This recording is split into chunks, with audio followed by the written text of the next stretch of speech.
Can I ask, when we're when you guys are in new areas, finding a title agent or a attorney, if it's that kind of state, um, just what your usual approach is? Because for me, that's actually um, one of the biggest steps. So usually I'll ask like in Land Investors or Discord, just look for recommendations and then call and do my own screening that way. But wanted to see if there's another way that you guys go about it. I like a turn. You know how we've done a 180 on agents. We've kind of done a 180 on attorneys also, because so many times lately I have great attorneys that are cheaper and faster.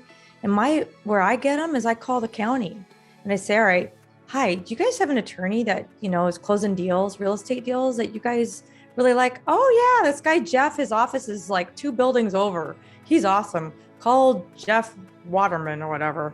I'm like, done, thanks. Experience has been in rural markets.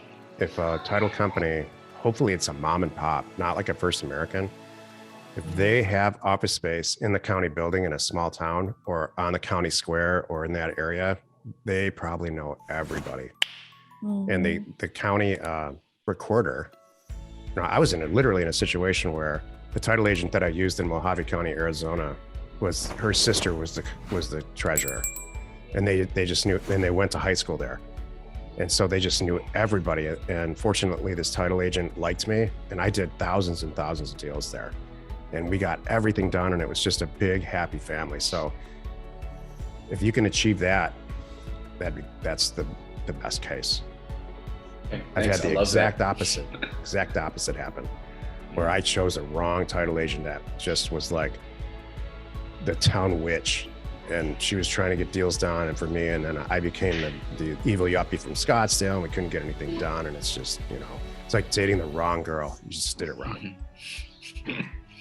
The right title agent, you have the right title agent when you have that great conversation and you say, give me 1 hour, I'm going to email you everything. And you send over one email. Don't always put the closing date in the email. I learned that from another person here. I thought that's a great tip. So every time they see my emails, they see the closing date, and it's like on their mind that we agreed upon. So yeah, so you send one email over, not 60, because that's nuts. One email over that contains the purchase agreement, your company documents if you're buying in an LLC, all of your information. I'm the buyer. Here's the cost. Here's my name, address, phone number, email. Yeah. Here's the seller, name, address, phone number, email. I'm paying all closing costs. And it doesn't need to be they just like the facts, just the bullet points all the way down. So you just gave them everything they needed, right? And if you found anything too, like maybe during my due diligence, I got the vesting deed, throw that in there. I found this out. I've got I got a tax bill from the seller. I got that in there, like everything you have. And then they're like, now I can go. Then hopefully in 2 hours, you have an escrow number and they're working on it. And it's perfect.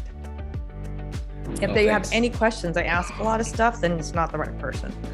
That's exactly right. That first time frame is critical. If you send all that stuff and an hour later you have an escrow number, you're probably going to be okay. If it takes them a week, or if they're asking you for all kinds of weird stuff, this happens too. Like they start asking you for the incorporation documents for your LLC because there was, some weird quirky, that means that's a huge red flag for me, because now they're being a cop.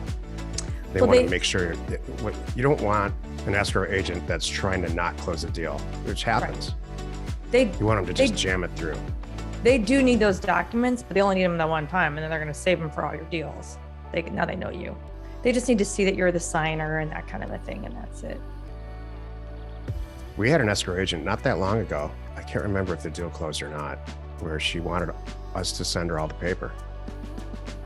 She wanted everything in a hard copy, including the inch-thick articles of incorporation for our company. I don't remember what the result was of that deal, but I remember driving the car and Jill saying, "Get this," just when you say you think you've seen it all. Exactly.